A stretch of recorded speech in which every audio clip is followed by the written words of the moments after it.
반갑습니다. 1강에 이어서 이번에는 또 성경적 가치관에서 본 어떤 생명에 대한 문제들 여러분과 함께 나눠보도록 하겠습니다.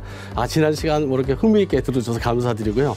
이번 시간도 아주 흥미있는 주제들이 아주 많이 담겨 있습니다. 누구도 가르쳐주지 않았지만은 교회 내에서 꼭 알아야 될 부분들을 같이 한번 생각해 보겠습니다.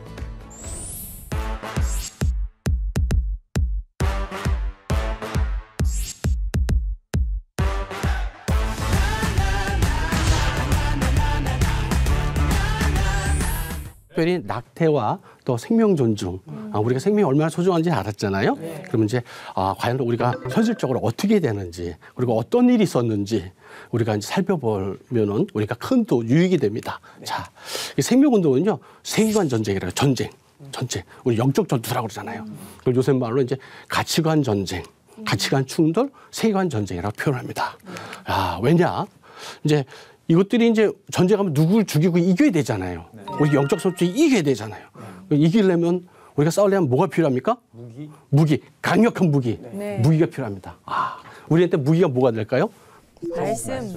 말씀을 좀 더 구체적이게 하면 바른 교리라고 말씀할 수 있어요. 영적 분별력을 갖기 위해서는요, 성경을 많이 보고 우리 하나님의 성품을 많이 알아야 됩니다. 호세아서 1장에 보면 이런 얘기가 나오죠. 내가 너희를 찢었지만 싸매줄 거고, 너희들을 다치겠지만 다 치료해 주겠다 말씀하세요. 그러면서 호세아서 1장에서 하는 말씀이 여호와께로 가자. 여호와를 힘써 알자 그러잖아요. 힘써 알면 하나님께서 우리를 치료해 주실 거라고 했어요. 우리 많은 사람들이 이제 아담 우리 할아버지 이후로 많이 죄짓고 살잖아요. 우리 모든 성품들이 하나님 성품이 멀어져 있거든요. 근데 하나님 성품을 다시 돌아가기 위해서는 하나님을 알아야 내가 회복할 수 있는 힘이 생기거든요. 그래서 이런 전쟁에서 이기기 위해서는 바른 교리를 알아야겠다. 말씀을 잘 배워야겠다. 그런 겁니다. 자, 그러려면 이 교리라는 게 어디서 나옵니까? 신학이라고 그러죠. 신학. 네, 신학입니다. 이 신학교에서 바른 교리를 잘 배운 목사님들이 나오셔야 바른 목사님들이 바른 설교를 하실 거고 또 바른 설교를 들은 바른 신앙인들이 세상을 정복하고 나갈 수 있지 않겠습니까? 그렇죠? 예. 우리가 전 시간에 이제 세상이 성을 무기로 우리를 무너뜨리려고 둔다고 했잖아요. 제일 먼저 공격하는 게 누구냐? 목사님과 신학교입니다. 무섭죠? 실은 그렇습니다. 왜냐하면 파급력이 대단하거든요. 상당히 중요한 영적 지도자, 목사님과 또 목사님을 배출하는 신학교를 갖다가 공격을 많이 합니다. 그래서 저희들이 이 목사님과 신학교를 위해서 기도를 많이 해야 돼요. 자, 우리가 이제 이런 것들을 알았는데 왜 그러냐? 가정을 무너뜨리려니까 이 교리를 갖다가 잘못 알려주면 된다는 거 알았어요. 교리가 또 우리가 뭐가 생명과 성에서 뭐가 이 기준이 됩니까? 성윤리잖아요. 우리 가정에서 아빠나 엄마가 우리 자녀들을 보호해주는 울타리가 성윤리거든요. 그걸 하나하나가 다 한 벽을 허물어 버리니까 아이들이 보호를 받지 못해요. 그러니까 가정이 무너진단 말이에요. 가정을 무너뜨리, 교회는 저절로 무너지네. 그걸 알았어요. 그래서 우리 가정을 지켜야겠구나. 이게 상당히 중요합니다. 가정이 뭐 어떤 겁니까? 마땅히 지켜야 될까 가르쳐 주는 거예요.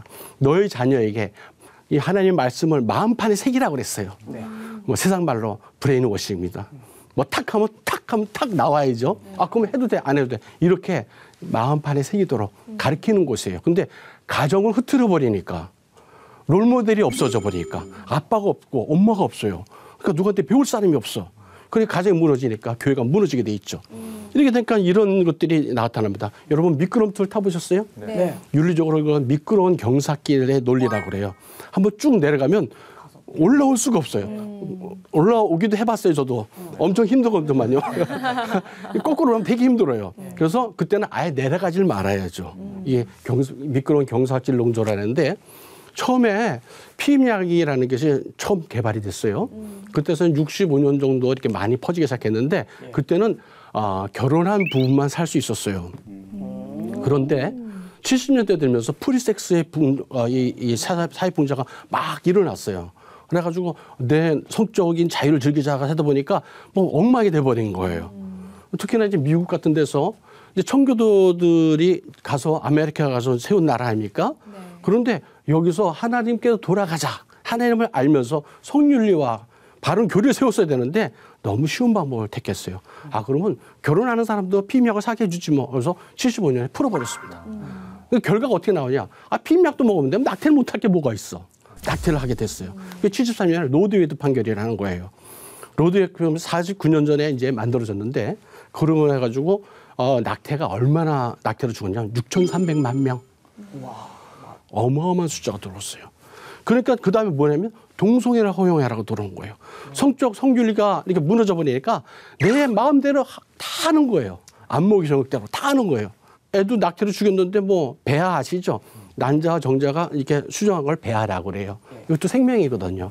하나님이 형상으로 생겨된 생명이라고 우리 배웠잖아요. 근데 그거 파괴하면 안 될 게 뭐가 있어. 그 대신 이거 파괴해가지고 잘 연구해서 사람들의 건강을 위해서 질병 치료에 사용하지 뭐? 그래서 이런 비윤리적인 이 행동을 막 하기 허락하는 거예요. 근데 하나 더 나아가서 이제는 뭐 배아도 파괴해서 연구도 허용했지, 동성애도 허용했지, 낙태도 허용했지. 그러니까 지나다 보니까 요양병원 누워있는 이 병든 노인들 수발하기 너무 귀찮은데 저분들도 힘드실 거 아니야. 빨리 돌아가게 하지 뭐. 안락사가 나오는 거예요. 이런 윤리적 타락 현상이 미끄럼틀을 타고 나옵니다. 근데 그러다가 이제 나오는 게 또 차별금지법이 나오는 거예요. 차별금지법이 왜 나오냐? 하나님이 이제 믿는 자나 안 믿는 자나 다 양심이라는 걸 주셨어요. 그래서 잘못한 걸 나무랄 적에 짐승도 그런다고 했잖아요. 지가 잘못됐으면 뭐 소파 물어뜯으면 낑낑대죠. 이렇게. 모든 믿는 사람이 안 믿는 사람이 다 양심이 있어요. 그래서 우리 생명을 소중하게 여기면 함부로 죽이면 안 됩니다. 그리고 우리 약자들을 보호해야 됩니다. 어르신들 이런 사람들 도와줘야 됩니다. 케어해줘야 됩니다. 이랬더니 듣기 싫은 거예요. 내 마음대로 살고 싶은 거예요. 제발 좀 그만했으면 좋겠는데 그럼 법을 만들어서 쟤를 벌을 준다는 걸 만들어보지 뭐. 차별금지법을 만든 거예요. 이런 흐름이 있다는 걸 우리 이해하시면 우리가 성경적 가치가 이렇게 중요하구나. 그리고 처음에 어떻게 이렇게 계속 흐름을 타고 들어왔구나 알 수가 있는 겁니다.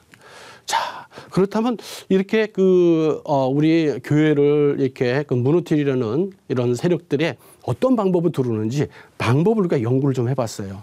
제가 연구를 했는데 3가지 루트가 있더라고요. 첫 번째, 안단테 접근법이에요. 피아노 쳐보셨어요? 안단테. 천천히. 아주 천천히 내가 느끼지 못하는 그런 흐름을 타고 나를 갖다 세뇌시키는 거예요. 내가 거기 젖어버리는 거예요. 세상 풍조에. 나도 모르게 노래도 부르고 뭐 이렇게 배우고 행동하다 보니까 나도 물들어 있던 거예요. 안단테. 이 교육을 통해서 들었죠. 성적으로 너무 too early, too much information이라고 그래요. 너무 어린 애에게 많은 걸 가르쳐 줄 필요가 없어요.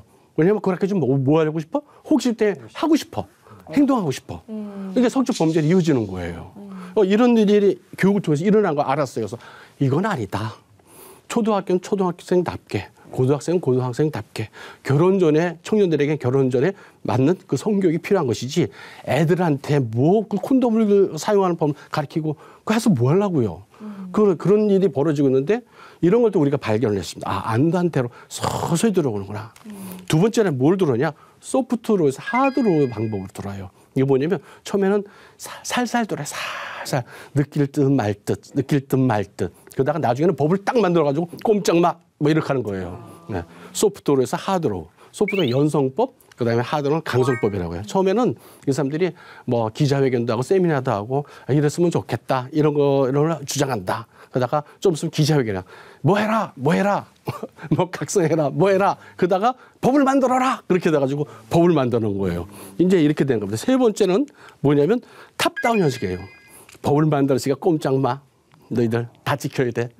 최근에는 이제 헌법까지 개정하려고 그랬었죠. 이분들이 뭐 자유민주주의 자유자도 빼기도 하고 또 국민을 갖다 사람으로 바꾸고 아주 그냥 용어 전법으로 나중에 우리 한번 공부할 텐데 그런 걸로 들어왔어요. 그래서 차별금지법도 만들고 인권조례 만들어가지고 너희들 다 지켜. 이런 것들이 이제 보니까 이런 식으로 돌아가는구나 하는 걸 알게 됐어요. 자, 이거 여러분들 요 포스터 보셨어요? 저는 어릴 때 이런 포스터 엄청 그렸어요. 생각나네요. 생각나세요? 네. 뭐 둘만 나 잘 들으자. 셋 나면 부끄럽다. 뭐 잘 키운 뭐 딸 하나 열아들 안 부럽다. 뭐 이래가지고 이런 일이 벌어져. 이 방이 뭐냐면 이제 우리 70년대부터 전후 세대 이후로 가족 계획이라는 명목으로 우리나라에 들어왔어요. 우리 70년대는요. 그 출생률이 4.53 정도 됐었어요. 근데 올해 얼마나 떨어졌는지 아세요? 0.78. 한 명도 안 되네. 이래로 간다면요. 영국의 한 학자가 얘기했어요. 대한민국이라는 나라가 대단히 그 경제로 발달한 나라지만 제일 위험한 적을 가지고 있다. 곧 멸망할 것 같은 가장 위험 요소가 뭐냐? 저출산율이에요. 근데 이게 세뇌가 돼버린 거예요. 우리가 낙태하는 걸 갖다가 너무 자연스럽게 애국하는 걸 생각했었어요. 그래서 뭐 많이 나면 뭐 부끄럽게 뭘 그렇게 많이 났어? 그래서 구박받고 그랬었어요. 근데 그렇지가 않거든요. 지금 모든 이제 인류학자나 그 이 학자들이 이게 판단하기에 한 나라가 최소한 1억은 돼야 자급자족할 수 있다고 그래요. 근데 우리나라 같은 경우는 이제 우리나라 남한이 한 5,500만 명, 뭐 북한이 2,500만 명 합쳐도 1억이 안 돼요. 많이 나야 되는데 이래라면 점점 멸망해 가요. 어떤 학자는 250년이니까 300년 후면 우리나라는 민족이 없어진다는 그런 얘기도 있어. 너무 무서운 것 같아요. 근데 이런 일들을 갖다가 안단대접법으로 우리에게 세뇌시켰어요. 우리는 이게 생명을 죽인다는 게 하나님 싫어하신다는 걸 모르고 보니까 야, 우리가 속았구나. 우리가 속았구나. 그래서 깨우치게 됐어요. 이게 바로 안단대접법이에요. 이제 이런 건 또 뭐냐면 너무 끔찍한데 이제 우리가 모든 기술이나 이런 것들이 하나님의 일반 은총으로 과학 기술을 다 줬단 말이에요. 그 영국에서 그 시험관 아이가 나왔다 그랬잖아요. 근데 모든 기술은 하나님의 성경적 가치관 안에서 전문 지식이 사용될 때 아름다운 거예요. 칼이 있는데 의사 선생님이 칼을 사용할 때는 환자를 수술하는 참 멋진 칼이 되죠. 근데 강도가 들면 나쁜 칼이 된단 말이죠. 그런 거예요. 모든 지식이라는 게 그렇습니다. 근데 이 지식 갖고 어떤 일이 벌어졌냐면 가운데 게이 파트너 그 커플이 있었어요. 이 사람들이 예전에는 그냥 살다가 내 유전자를 가지는 아이를 갖고 싶어 막 그런 욕심을 내기 시작한 거예요. 그랬더니 그 게이 커플의 한쪽의 남자의 여동생이 오빠 그럼 내 난자를 줄게. 그 난자를 줬어요. 그랬더니 반대편 엄마가 그럼 내 자궁을 줄게. 빌려줄게 해가지고 그러면 이게 어떻게 되게 누나입니까? 고모입니까? 어떻게 형제입니까? 어떻게 된 겁니까? 이런 일을 벌여서 2019에 캐나다에서 있던 일이에요. 이런 일을 왜 해야 됩니까? 우리가 하나님의 형상으로 창조되었잖아요. 하나님의 법대로 따라야 되잖아요. 하나님의 창조 질서를 어기는 것들은요. 바벨탑을 이렇게 쌓아서는 안 됩니다. 하나님 절대 기뻐하지 않습니다. 자, 또 하나 주제가 이제 낙태라는 주제를 한번 우리가 짚어야 돼요. 낙태에 대해서 아이를 그렇게 죽이는 일에서 너무 쉽게 받아들이고 우리가 세뇌가 돼버렸거든요. 깜빡 속았어요, 우리가. 그런데 이 낙태를 주장하는 사람들은 뭐냐면 이게 세계적인 추세야. 너희들은 얼마 목소리가 되지 않아. 뭐 이런 얘기하는데 과연 그럴까요? 통계를 한번 보죠, 우리가. 큰 나라 한 200개 정도만 생각해 볼게요. 그중에서 무조건적인 낙태를 허용한 나라도 있고 안 된다는 나라도 있어요. 근데 이 낙태를 갖다가 전적으로 막은 나라가 어떻게 되느냐? 67%예요. 나머지 이제 뭐 조금 이제 32%가 허용을 하는데 허용을 하다 다 허용하지 않아요. 13주 이상 허용하는 나라는요, 불과 14개 국가밖에 안 됩니다. 보통 10에서 12주고 어떤 나라는 10주 미만이에요. 아주 적은 나라에서 하고 지금도 많은 나라에서는 하나님의 형상을 파괴하고 생명을 죽이는 일을 죄다 생각하고 하지 않고 있어요. 실은 우리가 다수거든요. 우리가 보편적인 진리를 따르고 있는 사람들입니다. 또 하나 2019년에 우리 그 헌법재판소에서 낙태죄 불합치 판결을 내리면서 내세운 조건 중 하나가 이 사회적 이유라는 거, 사회적 경제적 이유라는 걸 내세웠어요. 뭐냐면 내가 살기 힘들어서 남자친구가 헤어져서 내 남편과 헤어져서 뭐 여러 가지 이유가 있겠죠. 뭐 토할 준비를 못해서 또 생겼네. 뭐 이런 것 좀 요새 뭐 이런 얘기 자꾸 우리가 들어가 있잖아요. 힘들어서 그러면 얘는 뭐 하나 지워야겠어. 낙태해야겠어. 이런 이유를 갖다 들었는데 이런 이유도 전 세계적으로 다 받아들이지 않고 있어요. 보면은 63%가 안 된다. 네가 돈 때문에 아이를 죽여? 그거 어떻게 말이 돼? 네가 조금 힘들다고 아이를 죽이려고 그래? 안 돼. 생명 보호돼야 돼. 국가에서 딱 법으로 막고 있어요. 허용해 주는 나라도 36%인데 그것도 아까하고 비슷해요. 13주 이상 무조건 그래 네 힘들면 다 낙태해라 하는 국가는 23개 국가밖에 안 돼요. 200개 국가 중에 한 10% 정도 되죠. 나머지는 다 그걸 다 부분적으로 한 거예요. 다른 나라는 이제 이거 낙태를 옹호하시는 프로초이스라고 그러죠. 이분들은 낙태를 갖다 전면 허용한 것처럼 얘기하는데 전면 허용한 나라는요. 보시다시피 10몇 개국밖에 안 됩니다. 이 나라도요 가면요 다 하지도 않아요. 그렇게 안 해요. 이걸 알았으면 좋겠어요.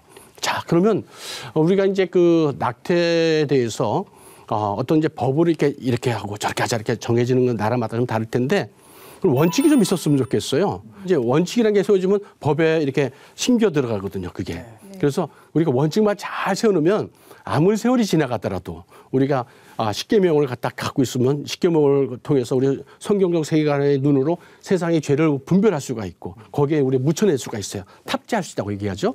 자, 세 가지를 이제 원칙을 갖다가 성산생명연구소에서 제시를 했습니다. 첫 번째는 모든 생명은 존중받아야 된다. 두 번째는 낙태가 돈벌이가 돼서는 안 된다. 의술이 돈벌이로 가면 참 슬프잖아요. 예, 너무 슬프잖아요. 저도 의사지만은 의업을 하면서 해가지고 먹고는 살죠. 생계를 유지하죠. 근데 윤리에 벗어난 이런 돈을 벌고 싶지가 않거든요. 근데 낙태를 통해서 돈을 벌게 해서는 안 된다는 거예요. 세 번째는 저희가 크리스찬인데 낙태를 해서는 안 되잖아요. 근데 나는 안 하겠다 그러는데 낙태를 하고 싶은 사람은 와서 해달라고 그러다. 그럼 어떻게 하겠어요? 그럼 내 양심의 신앙의 이 양심과 전문가적 양심을 지켜줘야 될 거 아니에요. 근데 그 의사뿐만 아니라 마취과 의사도 선생님도 계시죠. 간호사도 있죠. 그다음에 여러 사람들이 수술하는데 혼자 하는 게 아니거든요. 그분들도 크리스찬이 있잖아요. 근데 만약에 의사 선생님은 크리스찬이 아니라가지고 낙태 수술하겠다. 그런데 밑에 이제 간호사나 마취 이제 하시는 의사 선생님은 나는 크리스찬은 못 하겠는데 그럼 그걸 존중해줘야 된단 말이에요. 이거를 존중해줘라. 요 세 가지 원칙만은 해달라 했죠. 요 세 가지 원칙이 있으면 이제 이 원칙에 따라서 여러 가지 이제 정책들이 나와요. 첫 번째 모든 생명은 존중해야 된다는 거에 대해서요. 우리가 입양특례법이라는 게 있어요. 근데 그게 말은 입양특례법이라고 이렇게 그럴듯한데 실은 생명을 많이 죽이고 있어요. 아이를 낳을 적에 엄마의 이름을 갖다가 꼭 기재를 해야 입양을 할 수 있도록 해놨어요. 그랬더니 어떤 일이 벌어졌냐. 이제 미혼모들이 있잖아요. 내가 정말 한때의 잘못 생각으로 이렇게 아이는 가졌는데 차마 뛰는 생명을 죽일 수가 없어서 생명을 지켜냈어요. 그러니까 출산했는데 이름을 쓰라는 거예요. 그러면 계속 따라다니잖아요. 이 생명도 중요한데 그 이상은 지켜내기 힘들어. 그러면은 그걸 비밀 출산을 하는 거예요. 아이는 살릴 수가 있잖아요. 자기가 키울 수도 있고 자기가 키우지 못하면 입양을 할 수 있잖아요. 아이 생명을 살릴 수가 있잖아요. 근데 그걸 원천적으로 막아놨어요. 그러니까 내 이름이 저기 올라가기 전에 낙태해야지. 낙태라는 거예요. 그리고 아이를 갖다 보내는 거예요. 우리 그 영아 유기들 많잖아요. 이런 일이 벌어져요. 그건 있어서는 안 되겠다. 우리가 태어나는 생명은 절대적으로 지켜줘야겠다. 이게 이제 바로 이제 저런 것이고 또 법으로 이런 걸 꼭 만들어놔야 된다. 법으로 만들어야 된다. 여러분 이제 도박법이라는 게 있어요. 도박 금지하는 거. 근데 뭐 도박을 갖다가 우리 뭐 고수도 붙인다고 그러잖아요. 이것도 도박은 도박이거든. 근데 그거 안 잡아가잖아요. 근데 도박법이 있음을 해가지고 그 선을 넘지 않는단 말이에요. 그렇죠. 낙태법은 꼭 있어야 된다. 형법으로 지켜줘야 된다. 두 번째 상업주의 저거는요. 어떤 거냐면 외국에서는 이제 이런 것들이 문제점을 알고 많이 개발됐어요. 정책들이.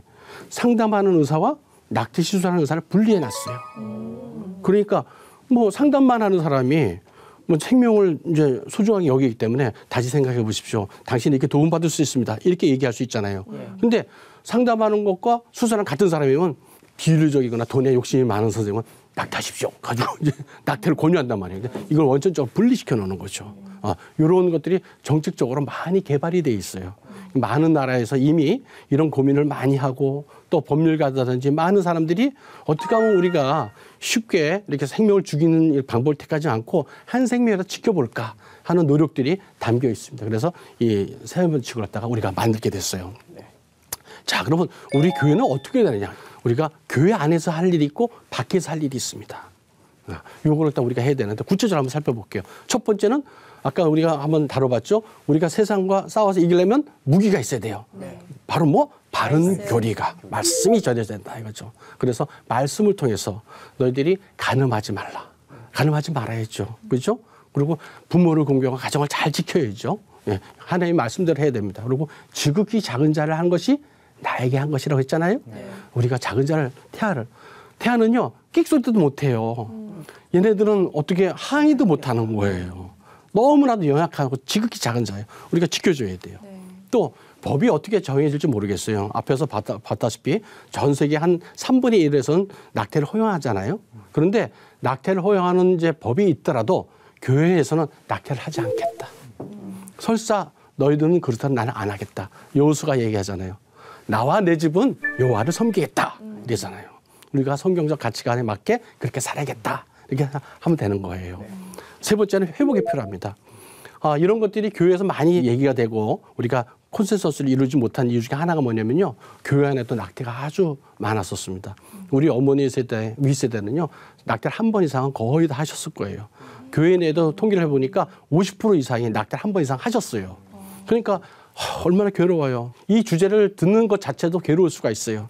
그리고 들으면 맞지요. 그런데 돌아서는 말을 못하는 거예요. 근데 하나님 말씀하세요. 네 모든 죄들을 갖고 와라. 내가 다 용서해 줄게. 너희 죄가 주홍 같을지라도 흰눈같이 다 깨끗하게 해줄게. 그래서 한 번 고백하면 하나님이 죄를 동해서 서로 어떻게 옮겨놓은 것처럼. 그리고 하나님은 잊어버리신다고 그랬어요. 죄를 잊어버리신다고 그랬어요. 그렇게 회복이 돼야만 우리가 생명을 살 수 있는 힘이 교회 내에서 생기게 되는 겁니다. 이게 없으면은 계속 나는 죄인이야. 나는 아이를 생명을 갖다가 이렇게 포기한 사람이야. 마귀의 그 억눌리는 공교에서 벗어나지를 못해요. 이 멍에를 우리가 빨리 깨트려봐야 됩니다. 빨리 깨트려버려야 돼. 그래야 우리 자손들에게 많이 생육하고 번성해라. 경건하게 살아가지고 네가 하나님 복 받아라. 이렇게 얘기할 수 있죠. 밖에서는요. 우리가 기독교가 아닌 크리스찬이 아닌 사람들에게 생명의 소중함을 많이 가르쳐줘야 돼요. 막상 보면은 누구나가 생명을 아주 귀하게 여기고 소중하게 생각해요. 근데 막상 그 현실에 딱 다가가면 용기가 안 나거든요. 그때 피하거나 택할 수 있는 방법을 우리가 아까 말씀드린 생명윤리 3원칙에 의해서 많은 정책을 개발해서 그 사람들 도와줘야 돼요. 미혼모들이 안심하고 아이를 낳고 양육할 수 있도록 도와줘야 돼요. 이런 것들이 필요하단 말이죠. 이런 걸 우리 크리스찬들이 도와줘야 돼요. 네. 야, 너는 뭐 애를 낳고 그래가지고 그렇게 살면 되겠냐? 정죄해서는 안 됩니다. 정죄하면요, 우리 하나님이 기뻐하지 않으세요. 저 역시도 그렇고 여러분도 그렇고 하나님 앞에 정말 쓸 수 없는 사람들이에요. 그런데 하나님이 우리 용서해 주셨잖아요. 네. 그럼 그 사랑을 가지고 같이 베풀어야죠. 네. 자, 우리가 살아가면서 물고기의 비유를 많이 하는데요. 살아있는 물고기와 죽은 물고기 차이를 아세요? 죽은 물고기는 떠내려갑니다. 네. 살아있는 물고기는 막 치고 올라가죠, 물살을. 자, 우리가 살아가면서 좁은 문으로 들어가려면 참 힘들어요. 하지만 살아있기 때문에 살아있는 신앙인은 이 거센 물살을 헤치고 앞으로 나갑니다.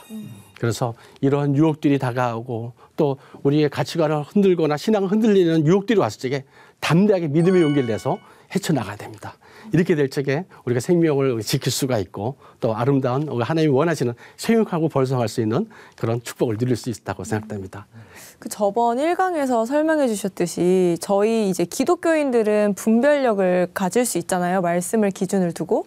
근데 이제 세상 포스트 모더니즘을 살아가는 그 세상 사람들한테는 그 기준이 개인한테 있기 때문에 그 낙태를 하면 안 된다. 생명의 그 존엄성을 말해주기에 설명해주기에 좀 어려운 것 같아요. 우린 이런 이유로 생명이 너무너무 중요하다라고 얘기하면 그럼 나는 내가 더 중요한데 이렇게 해버리면 더 이상 이제 할 말이 없어지는 거죠. 네. 이제 그런 분들에게는 어떻게 해야 될지. 이게 이제 생명권이라는 게 있어요. 이제 윤리적으로 생명권이 있고 또 건강권이 있고 행복추구권, 자기 결정권, 행복권이 있어요. 근데 사람의 권리에는 순서가 있어요. 제일 중요한 게 생명권이에요. 생명권과 자기 결정권을 충돌시킬 수가 없어요. 이거는 충돌 대상이 아니에요. 근데 우리나라에서는 이걸 충돌시켰거든요. 잘못된 거예요. 생명권은 생명권과 충돌할 때만 논쟁이 될 수 있는 거예요. 어떤 경우냐? 그런 경우가 실제로 있어요. 뭐냐? 산모가 자궁에 임신을 한 경우가 있어요. 네. 자궁에 임신하는 게 이제 우리가 이제 정자가 들어서 수정이 된 다음에 난관을 타고 들어서 자궁에 착석을 하거든요. 네. 근데 여기까지 다 못 오고 애가 힘이 들어가지고 난관에서 붙어서 그냥 자라는 경우가 있어요. 그러면 난관이 새끼 손가락 정도 돼요. 여기서 이렇게 큰 아이가 자라니까 어떻게 되겠어요? 풍선 터지지 뻥 터지잖아요. 그럼 대량 출혈로 죽게 돼 있어요.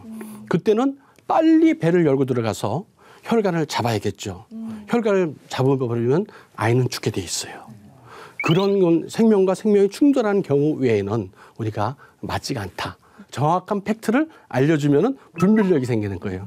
그러니까 우리가 성경적 기초관을 그 세계관을 가지고 있고 그 앞에 윤리와 전문 지식을 가지고 있고 그 정보를 전달하게 되면 그분이 깨닫게 되는 거죠. 아무리 내가 깨달아 해도 깨닫는 게 아니라 감동을 주는 거죠. 그러면 생명을 해서 그보다 같이 갈 수가 있어요. 네. 감동의 전투를 해야겠네요. 맞습니다. 네. 이게 낙태를 하려는 분 중에 몰라서 낙태를 하려는 분들도 꽤 많다라는 많죠. 느낌을 받아가지고 예. 사람이 알면은 또 이게 달라지잖아요. 원래 모를 때랑 네. 알려줘야겠다 이런 생각을 했어요. 맞습니다. 원래 가르치려고 예. 하지 않고 그리고 힘써 알려주면 되겠다. 맞습니다. 이런 예. 뭐 굳이 뭐 가서 이렇게 도시락 싸다닐 필요 없이 그냥 알려주면 됩니다. 알려주게 되면 이제 돌아옵니다. 네. 확실히 뭐든지 이게 감동을 줬을 때 사람의 마음을 좀 바꾸는 것 같아요. 그러시죠. 하나님의 은혜를 그렇게 날지가 감동이 오지 않습니까? 감동이 확 왔을 때 눈물이 나잖아요. 하나님한테 고백을 하게 되잖아요. 그럼 내 삶이 변하잖아요. 네, 감동을 줘야 됩니다. 네. 네, 그러면 이번 시간은 여기서 마치고 다음에 또 상강 때 또 만나도록 하겠습니다. 감사합니다. 잘 들어주셔서.